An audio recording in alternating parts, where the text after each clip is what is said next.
Oke, assalamualaikum warahmatullahi wabarakatuh. Selamat bergabung kembali di channel Maci Industries dan kali ini kita akan membahas tentang contoh soal dari penyelesaian soal EOQ atau Economic Order Quantity.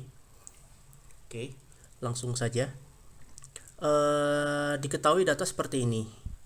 Permintaan mingguan 240 unit, jumlah minggu per tahun 52 minggu. Nah, kenapa dikasih tahu jumlah minggu per tahun? Nah, nanti ini ada alasannya.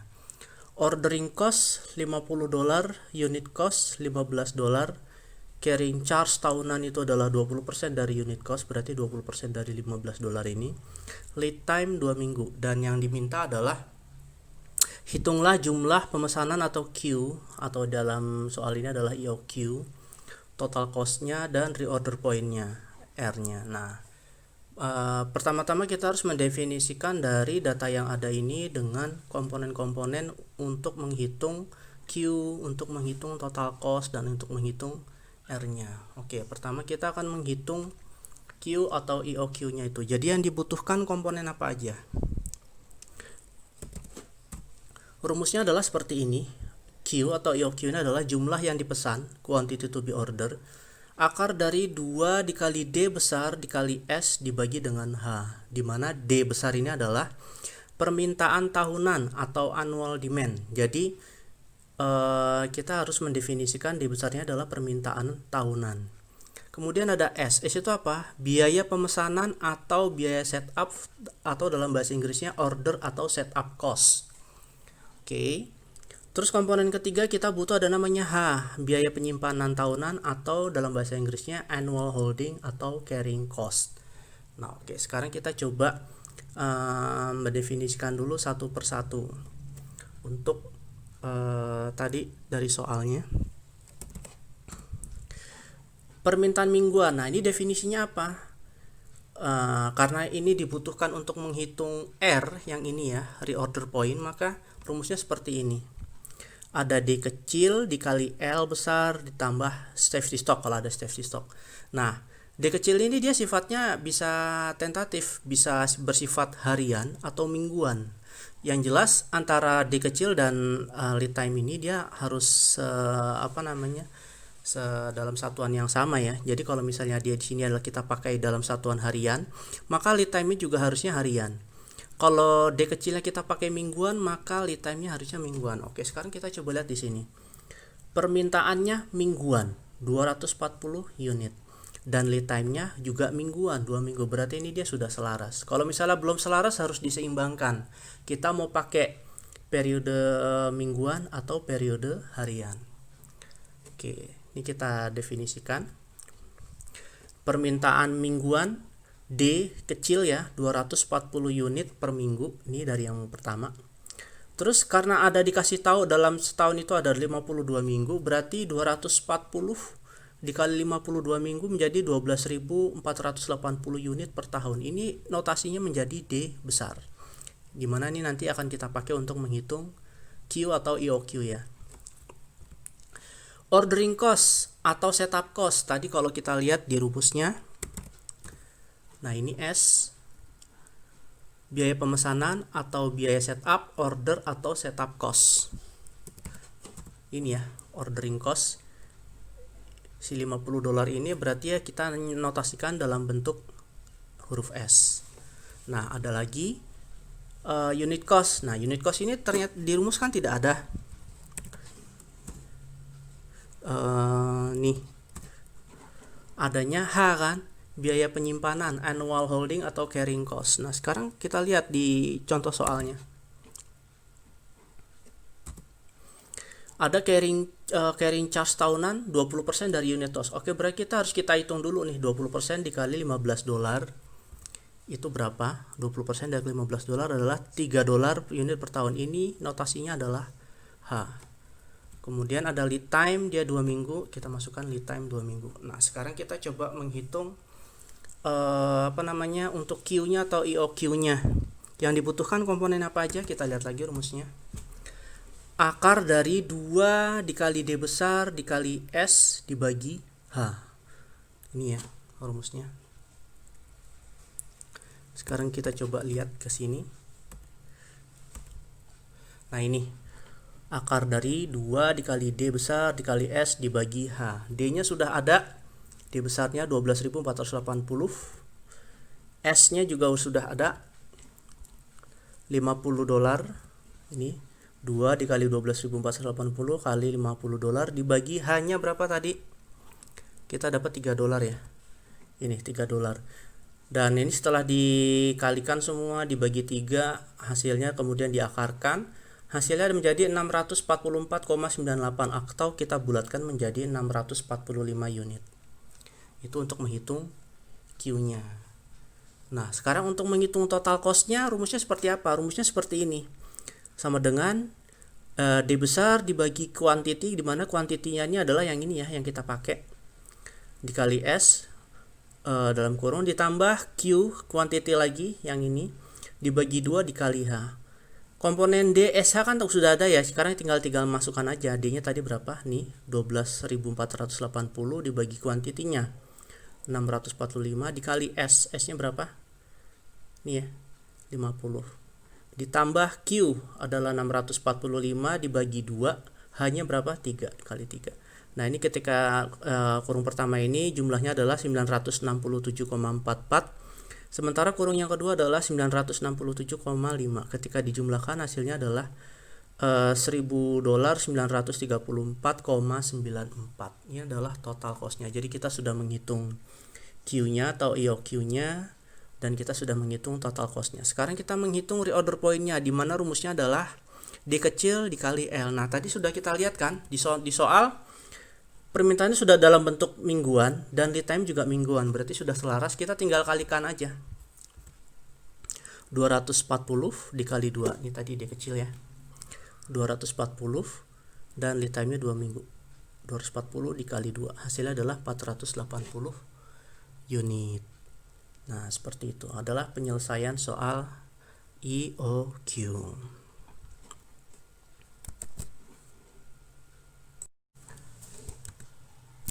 Oke, sekarang bagaimana dengan soal EPQ atau Economic Production Quantity. Jadi yang membedakan EPQ ini dengan EOQ adalah di sini mempertimbangkan faktor produksi. Gitu ya. Ini coba kita lihat sekilas rumusnya. Ini ya, EPQ atau EPQ. Akar dari 2 dikali D besar dikali S dibagi H. Kalau tadi kan EOQ itu cuma hanya langsung dibagi H ya. Nah, ini karena ada pertimbangan faktor produksi. Nah, ini adalah demand-nya, bisa harian atau mingguan atau bulanan. Ini juga harus selaras nih. Kalau di atasnya harian ya berarti bawahnya harian, produksinya harian. Kalau demand-nya mingguan berarti produksinya juga mingguan. Kalau atasnya bulanan, demand-nya bulanan, berarti produksinya juga harus bulanan. Nah, ini mempertimbangkan faktor produksi. Yang jelas asumsinya adalah tidak boleh permintaan itu lebih dari produksinya, berarti kan produksinya tidak mencukupi, logika seperti itu. Nah, dengan EPQ ini kita juga bisa menghitung persediaan maksimum atau maximum inventory. Rumusnya seperti ini. Imax dikali Q. Q ini adalah hasil dari perhitungan EPQ ini tadi ya, dikali dengan 1 min D per P, demand per production. Sekali lagi ini harus selaras. Kalau atas demand mingguan berarti produksinya harus mingguan. Kalau demandnya harian berarti produksinya harus harian. Yang penting harus seimbang. Nah, untuk perhitungan total cost-nya juga seperti ini. Dia mempertimbangkan faktor Imax ini tadi. Gitu. Oke, sekarang kita lihat ke contoh soalnya. Diketahui permintaan tahunan sama dengan 18.000 unit, produksi 2.500 unit per bulan. Ingat ya, ini produksi dalam bulanan. Setup cost $800, holding cost tahunan adalah $18 per unit, lead time 5 hari. Oke, lead time 5 hari. Hasil kerja per bulan adalah 20 hari. Oke, sekarang coba kita definisikan satu demi satu. Ada D besar, ini udah jelas ya, permintaan tahunan, ini udah langsung kita bisa definisikan 18.000 unit. Ini berarti dia kita masuk simbolnya adalah D besar, annual demand atau permintaan tahunan. Nah, terus Produksi 2.500 unit per bulan. Ini berarti dia bulan nih. Produksinya 2.500 unit per bulan. Oke. Setup cost $800. Kita definisikan adalah dia S, $800. Terus kemudian holding cost $18 per unit. Notasinya adalah H. Kemudian lead time adalah 5 hari. Ingat ya, lead time 5 hari. Nah, di sini dijelaskan karena P dalam satuan bulan, maka D atau D kecil juga harus dalam satuan bulan. Sedangkan kita punya D besarnya adalah 18.000 unit per tahun. Makanya harus kita jadikan dalam satuan bulanan D kecilnya. Berarti tinggal bagi aja 18.000. Dalam setahun itu ada 12 bulan. Berarti 18.000 dibagi 12 adalah 1.500 unit per bulan. Nah, ini sudah satuannya sudah sama nih. Productionnya unit per bulan. D kecilnya juga unit per bulan. Oke, sekarang kita bisa menghitung IPQ-nya nih atau Q-nya. Rumus seperti ini.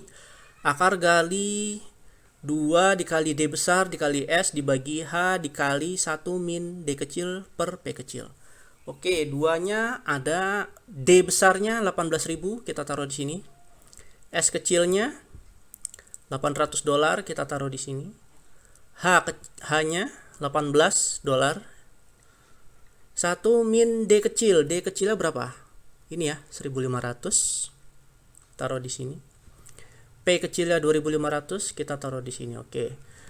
2 dikali 18.000 dikali 800 hasilnya adalah 28.800.000. Sementara ini 1.500 dibagi 2.500 adalah 0,6. 1 dikurang 0,6 adalah 0,4. Nah, makanya ketika ini nanti sudah selesai dihitung, kemudian diakarkan, hasilnya adalah 2.000 unit. Jadi quantity atau IPQ-nya adalah 2.000 unit. Kita sudah dapat Q-nya. Berikutnya adalah kita menghitung Imax. Tadi ini cara menghitung Imax-nya adalah Q dikali 1 min D per P ya. Tadi 1 min D per P-nya adalah, tadi kan 1.500 dibagi 2.500 adalah 0,6. 1 dikurang 0,6 adalah 0,4 ini ya. Jadi tinggal kali Q ini si 2000 dikali 0,4. Jadi 800 unit. Jadi inventory maksimumnya adalah 800 unit. Oke, berikutnya kita menghitung total cost-nya. Rumusnya adalah seperti ini. D per Q dikali S ditambah Imax per 2 dikali H. D besarnya 18.000 kita taruh di sini. Q-nya kita pakai yang ini. 2000 kita taruh di sini. S-nya berapa? 800 kita taruh di sini. Ditambah Imax. Berapa Imax-nya? 800 dibagi 2. H-nya 18 ya, 18. Dan ini nanti ketika sudah selesai dioperasikan, dihitung semuanya, hasilnya adalah $14,40 ya, $14,40 ya. Total cost-nya. Oke, kita sudah menghitung Q, sudah menghitung Imax, sudah menghitung total cost-nya. Yang kita hitung adalah berikutnya reorder point atau R-nya. Nah, cuma perhatikan lagi. Tadi kita dapat demand-nya masih dalam satuan unit bulan, sedangkan lead time-nya masih 5 hari kan. Nggak selaras nih, yang 1 bulan, yang 1 hari. Makanya harus dikonversi dulu. Karena L dalam satuan hari, maka D kecil harus dikonversi menjadi satuan hari. Dan tadi D kecil adalah 1.500 unit per bulan, dan asumsinya dikasih tahu di soal kan. Hari kerja per bulan adalah 20, tinggal kita kali aja. Tinggal kita bagi 1.500 dibagi 20 hari adalah 75 unit per hari. Nah, ini sudah selaras nih. Lead time-nya hari dan D kecilnya adalah juga dalam hari. Kita tinggal kali. Reorder point adalah hasil kali dari D kecil dikali L, di mana D kecil dalam satuan harian adalah 75 unit per hari. Lead time-nya adalah 5 hari. 75 kali 5 adalah 375 unit. Nah, kalau diasumsikan ada safety stock sekitar 200 unit ya, kita tinggal tambahkan saja dari reorder point-nya. Reorder point-nya adalah 375, kemudian ditambah dengan safety stock sebanyak 200. Hasilnya adalah 575 unit. Begitu cara menghitung IPQ, Imax, total cost, dan reorder point.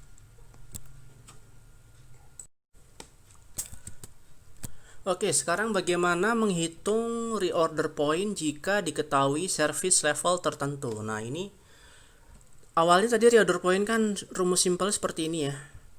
D kecil dikali L tambah safety stock, sudah selesai. Tapi kalau diketahui dengan service level tertentu, artinya kita mau service levelnya berapa sih, 90%, 95%. Nah, itu cara menghitungnya dia akan berbeda. Nah, di sini dikasih tahu rumusnya adalah kalau untuk menghitung safety stock, dia adalah sama dengan ada nilai Z di sini. Apa sih nilai Z? Nilai standar deviasi sehubungan dengan service level yang diinginkan. Nah, ini saya kasih lihat tabel tabel Z ya. Jadi kita mau main di level berapa? 90%, 95%, 98%, 99%. Nah, ini adalah kemungkinan stock outnya seperti ini angkanya. Dan ini adalah nilai Z-nya. Ini nilai yang akan kita pakai untuk menghitung safety stock atau reorder point-nya nanti. Jadi kalau 90% berarti nilai Z value adalah 1,28. Ini ada tabelnya memang ya, sudah fix, sudah ditentukan. Jadi kalau service levelnya 95%, berarti nilai Z value adalah 1,65. Begitu seterusnya. Nah, sekarang kembali lagi. Safety stock adalah hasil kali tadi yang nilai Z dikali dengan delta DL. Apa itu delta DL? Delta DL adalah standar deviasi permintaan selama lead time. Ingat ya, standar deviasi selama lead time. Nah, ternyata rumusnya juga bisa menjadi seperti ini. Nilai Z yang tadi, nilai Z tabel, dikali delta. Nah, ini nilai delta ini sama dengan delta DL berbeda ya. Kalau delta aja tanpa DL, apa itu? Standar deviasi permintaan. Nah, ini bisa harian atau mingguan. Beda ya, kalau yang tadi delta DL adalah standar deviasi permintaan selama lead time. Nah, sedangkan di sini yang delta aja adalah standar deviasi permintaan harian atau mingguan. Kemudian dia harus dikali dengan akar dari L. Apa itu L? Adalah lead time. Nah, ini harus selaras. Kalau di sini harian, berarti lead time-nya harus harian. Kalau deltanya mingguan, berarti L-nya harus mingguan. Nah, sehingga untuk menghitung reorder point-nya adalah D kecil dikali L ditambah ya ini, safety stock-nya ini. Kita mau pakai yang Z dikali delta DL atau D kecil dikali L tambah Z kali delta dikali akar L. Jadi harus jeli membedakan antara delta DL atau delta. Ingat, delta DL adalah standar deviasi permintaan selama lead time. Sedangkan delta adalah standar deviasi permintaan. Oke, sekarang kita lihat contoh soalnya. Diketahui permintaan harian. Nah, ini berarti D kecil ya. Permintaan harian dikecil adalah 20 unit. Berarti ini adalah 20 unit per hari. Lead time L adalah 10 hari. Nah, ini udah cocok ya. D kecilnya harian, lead time juga harian. Standar deviasi permintaan selama lead time. Ingat, permintaan selama lead time berarti delta DL adalah 50 unit dan service levelnya adalah 90%. Nah, kita disuruh untuk menentukan safety stock dan reorder point. Bagaimana cara menghitung nilai safety stock? Ingat, tadi dengan service level 90%, maka nilai Z adalah 1,28. Ini dapat dari tabel tadi ya. Ini service level 90%. Nilai Z-nya adalah 1,28. Oke. Nilai Z 1,28. Terus kemudian dikali delta DL. Tadi delta DL-nya berapa? Standar deviasi permintaan selama lead time adalah 50 unit. Berarti 1,28 tinggal dikali 50 adalah 64 unit. Kita udah dapat safety stocknya. Nah, kemudian reorder point-nya adalah D kecil dikali L ditambah SS. D kecilnya berapa tadi? 20 unit. Dikali lead time-nya berapa? 10 hari. 20 dikali 10 tambah safety stocknya tadi yang udah kita hitung 64. Berarti 200 ditambah 64 adalah 264. Nah, ini adalah cara menghitung safety stock jika diketahui dengan service level tertentu, dan ini akan mempengaruhi dalam perhitungan reorder point-nya. Begitu. Demikian ya dari saya. Mudah-mudahan bisa membantu, bisa mencerahkan, bisa mengerti. Demikianlah dari saya. Assalamualaikum warahmatullahi wabarakatuh.